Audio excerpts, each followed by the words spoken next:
Welcome back to Eyes Wide, the podcast, where we talk about what it takes to succeed, grow, and dominate in sales, leadership, and life. I'm Craig Palmer, and today's episode is one that will challenge a lot of people, maybe even piss some of you off, and I'm okay with that because today we're talking about something that almost nobody takes seriously enough: preparation. Now, here's the hard truth. You don't rise to the occasion. You fall to the level of your preparation. You see, most reps, whether in sales or in even job interviews, are walking into critical conversations totally unprepared. And I don't mean that they didn't print their resumes or they forgot to bring a leave behind. I mean, they have no idea what good prep actually looks like.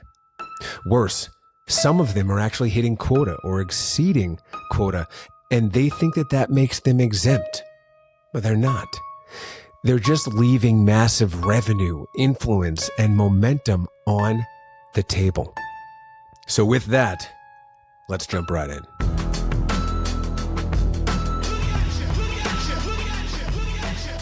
Picture this. A rep walks into a busy doctor's office.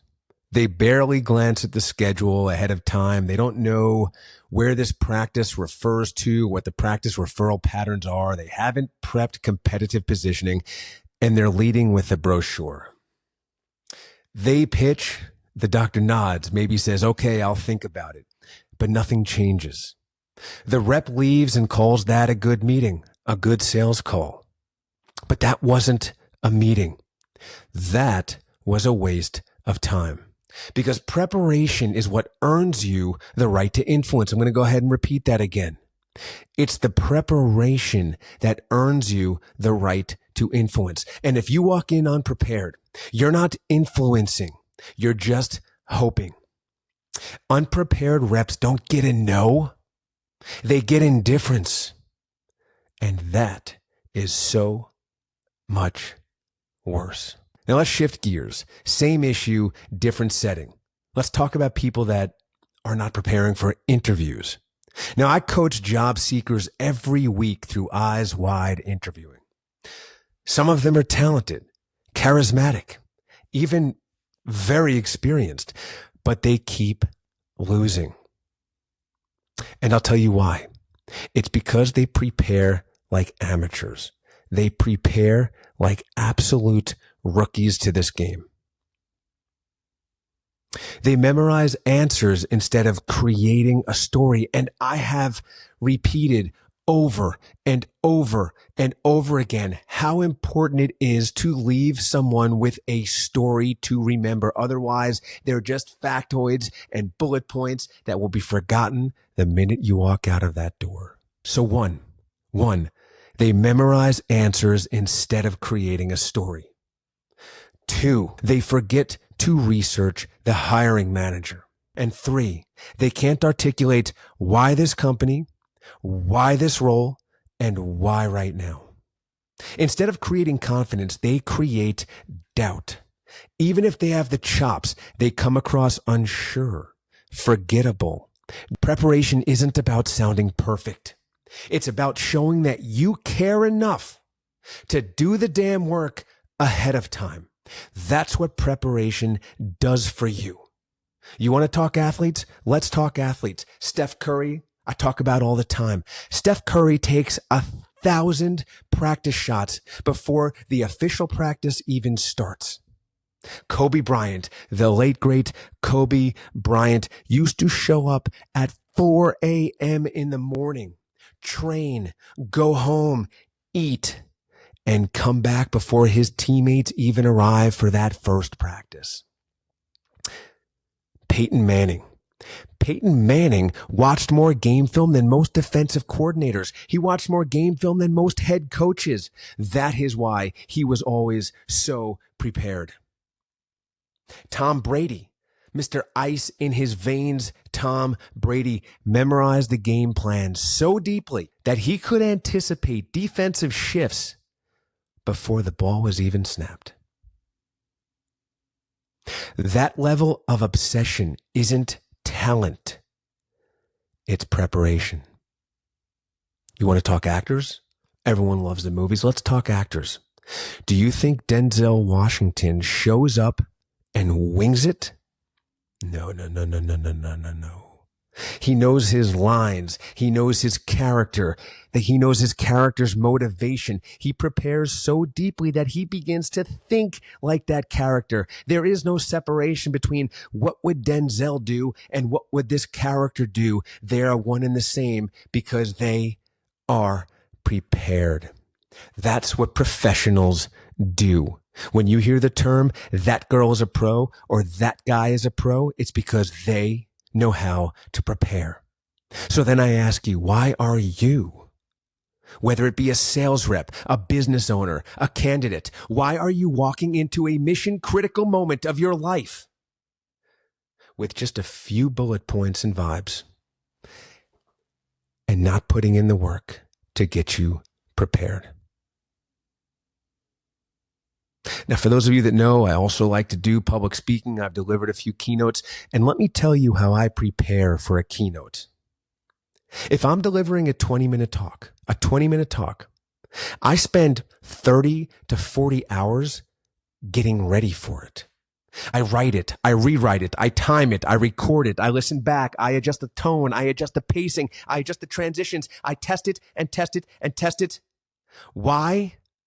Because I respect the moment. I respect and appreciate the opportunity. If you're not preparing like that, ask yourself this question. Is your call, is your meeting, is your opportunity, is your life any less important? The answer is no. I hope to God it's no. So prepare. Prepare like it is the most important opportunity of your life. Because otherwise, you're just underestimating what you're actually capable of. Now let's talk about the crutch that most sales reps lean on. Relationships. The R word. Relationship selling. I've got news for you. Relationship selling is not selling. It's maintaining. Hell, it's actually begging.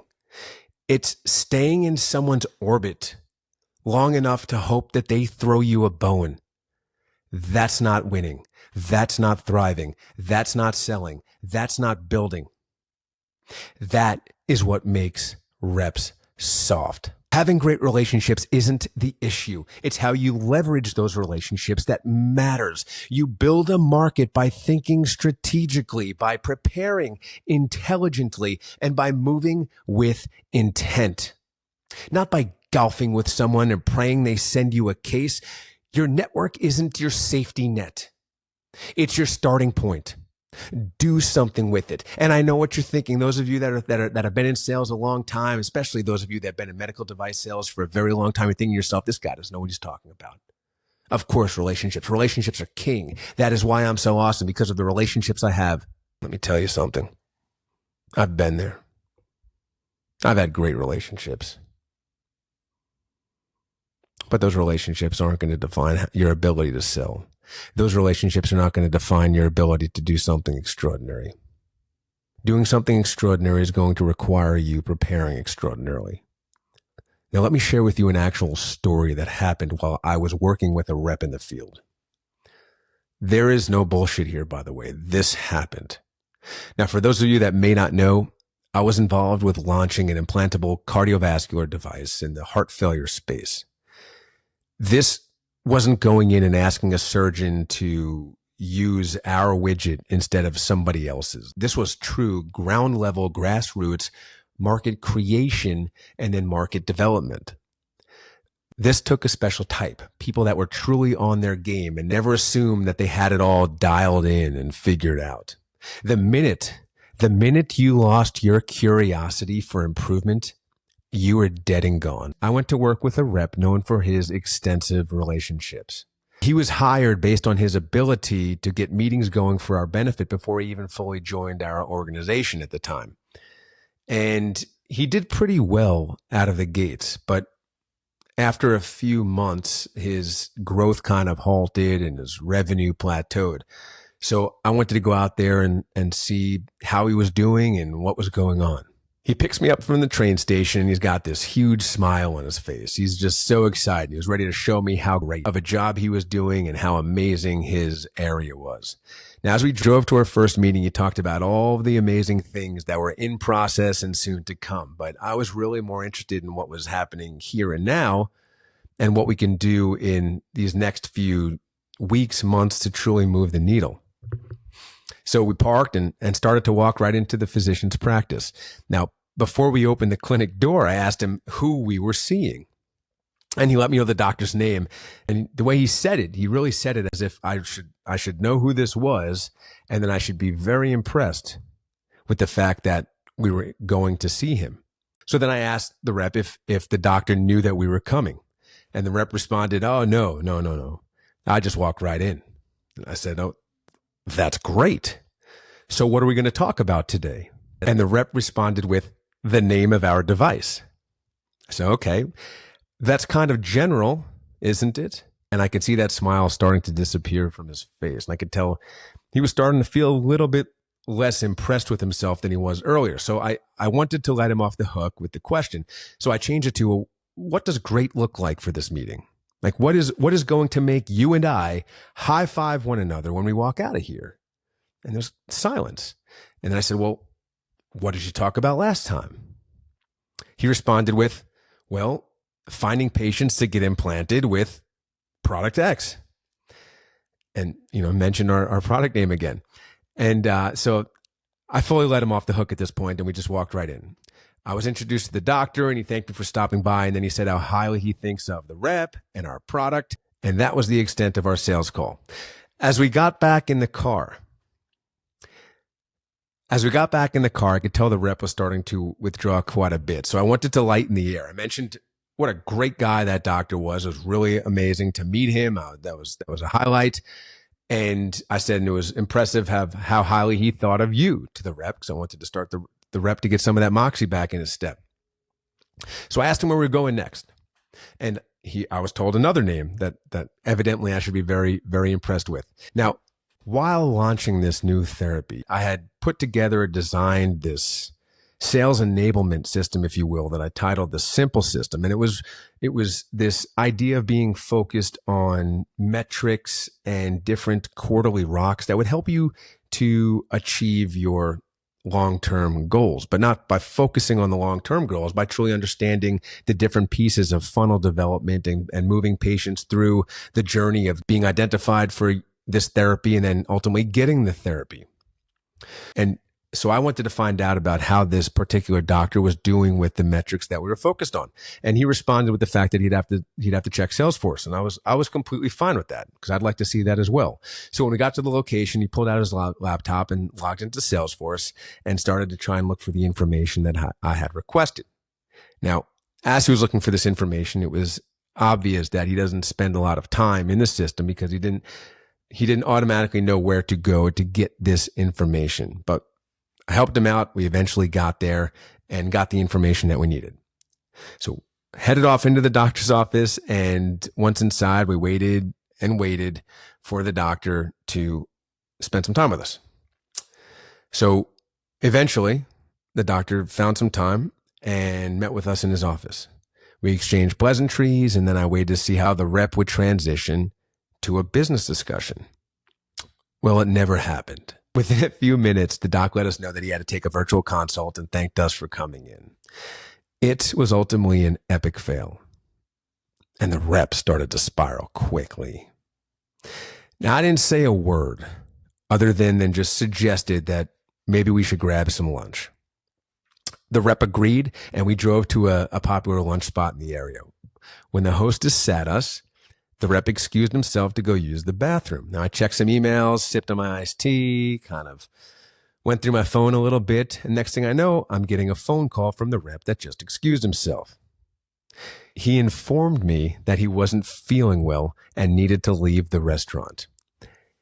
Just like that, he left me there. He was nice enough to leave my suitcase with the hostess, but he was out. He was gone. He wasn't able to deal with whatever it is we were about to discuss at lunch. Now, this isn't where this story ends.